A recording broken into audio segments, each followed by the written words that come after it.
Comentário livro, Libertação, capítulo 19. André Luiz, Chico Xavier. Mãe e filha, segunda parte. Senhoras e senhores. Mães. O quanto elas se preocupam com a sua prole mesmo estando em uma outra esfera, outra estação de existência plena. Mesmo em circunstâncias que nos venham não mais a pertencer à ordem biológica da consanguinidade, essas valorosas mães se empenham no DNA do Criador. Belíssima tal renúncia em que muitos filhos ainda não sabem o valor que existe por trás dessa maternidade divina. Quando a morte física vem ceifar a vida de muitas mães, sua prole, na grande maioria, perde o foco, o direcionamento do seu destino, esquecendo-as, com o tempo, por completo. Você que já perdeu a sua como eu, tem lembrado dela constantemente como filho amoroso? Tem mostrado através do exemplo deixado, a educação que recebeu, cumprindo religiosamente seus ensinamentos para com sua prole futura? Tem lembrado dela através da oração? Vamos ser sinceros, difícil, não é mesmo? Principalmente quando se acredita na morte como o fim de tudo. Aí piora ainda mais a situação. Mas cada um com a sua sina. Vamos jogar os dados? Continuando com a conversa da mãe de Margarida, aquela desencarnada e essa ainda nas masmorras da carne, relatada no livro Libertação, escrito pelo espírito de André Luiz através da mediunidade de Chico Xavier, teremos hoje a dor. O obstáculo e o conflito são bem-aventuradas ferramentas de melhoria, funcionando em nosso favor. A corrida de aperfeiçoamento mencionada representa a jornada evolutiva do ser humano. Cada experiência vivida, seja ela considerada positiva ou negativa, contribui muito para o crescimento espiritual. A mãe enfatiza que as dificuldades terrenas são passageiras e que a vida imortal é uma oportunidade de aprendizado constante. Quanto à dor, muitos que ignoram os pilares do espiritismo creem que os espíritas em geral são masoquistas. Um tremendo engano. O que quero enfatizar aqui é que, de frente dela, não nos exasperamos, não nos revoltamos e não julgamos os procedimentos da justiça divina em cima do nosso livre-arbítrio como fazem os pseudo-crentes da atualidade. Muita coisa ainda temos que aprender com relação à vontade de Deus, e não será digladiando com forças bem superiores à nossa que acharemos, a bel prazer, respostas que coadunam com a nossa exigência em receber aquilo que queremos e não com a escolha acertada por Deus em nós. Vale a dica. Vamos refletir nessa outra citação da mãe amorosa: o inimigo nem sempre é uma consciência agindo deliberadamente no mal. Na maioria das vezes, atende à incompreensão quanto qualquer de nós. Já pensou por esse ângulo? Vamos nos classificar assim, como juízes promotores das fragilidades dos outros que não conseguimos vê-las em nós.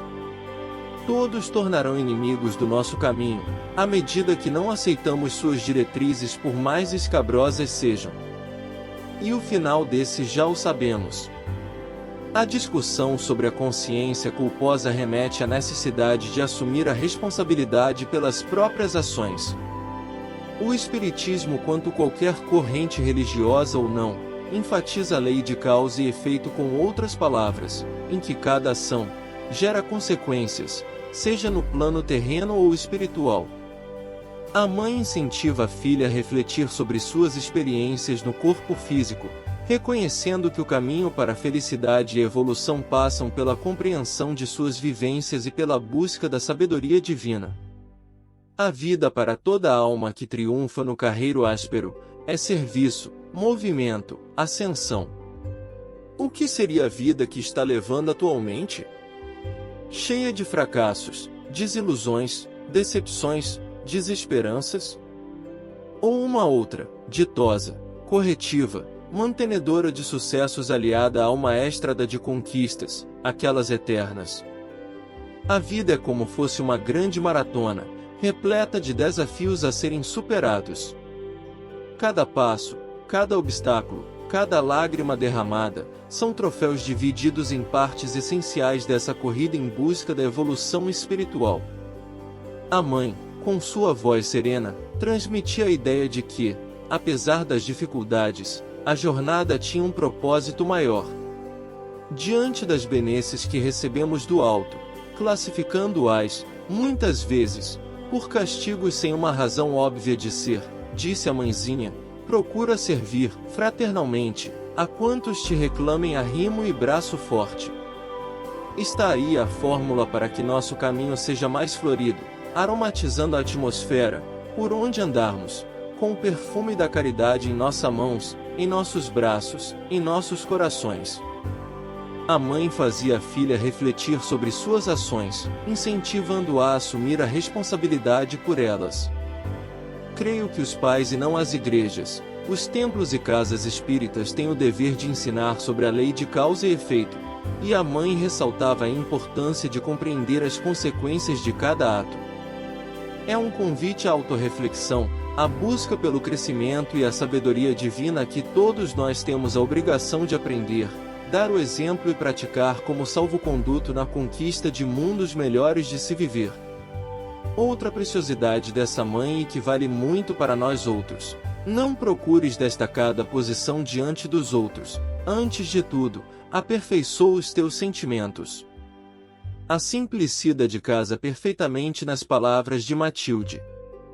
Posições hierárquicas na Terra é um pequeno zero à esquerda diante do conhecimento infinito a que estamos ainda nem gatinhando, mas sim, no útero cósmico do universo. Vale a ressalva aqui de que nossos sentimentos estão à bancarrota.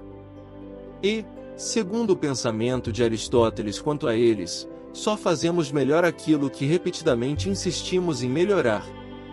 A busca da excelência não deve ser um objetivo e sim um hábito.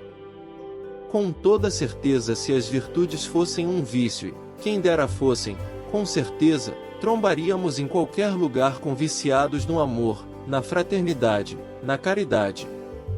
Que maravilha, não? Temos uma facilidade muito grande em alimentar vícios. E como é difícil conquistar virtudes não que estejam elas num emaranhado de espinhos que não tem como apanhá-las. Elas quantos vícios estão dentro de nossos corações onde uns se martirizam nas vicissitudes enquanto outros se deliciam com as virtudes mantenedoras de equilíbrio, abrasando, assim, o nosso quanto daqueles que se aproximam de nós com o elixir da esperança, no impulso divino de sustentarmos como seres prestigiados na conquista e não no apadreamento paternal com uma razão além de raciocinada, eterna. Para refletirmos ainda mais no assunto, para a sabedoria divina tão infortunado é o pastor que perdeu seu rebanho, quanto a ovelha que perdeu seu pastor.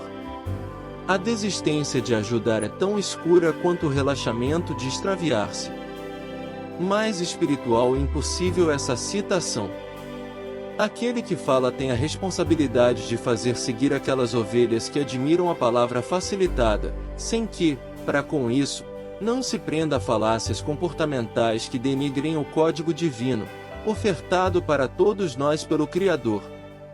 E, a ovelha que se desgarra das sensações mais puras, se distancia, não só do pastor, mas sim, da presença daquele que jamais abandonará um filho criado com a sua vontade augusta e misericordiosa. Comigo, meu caro e estimado leitor amigo?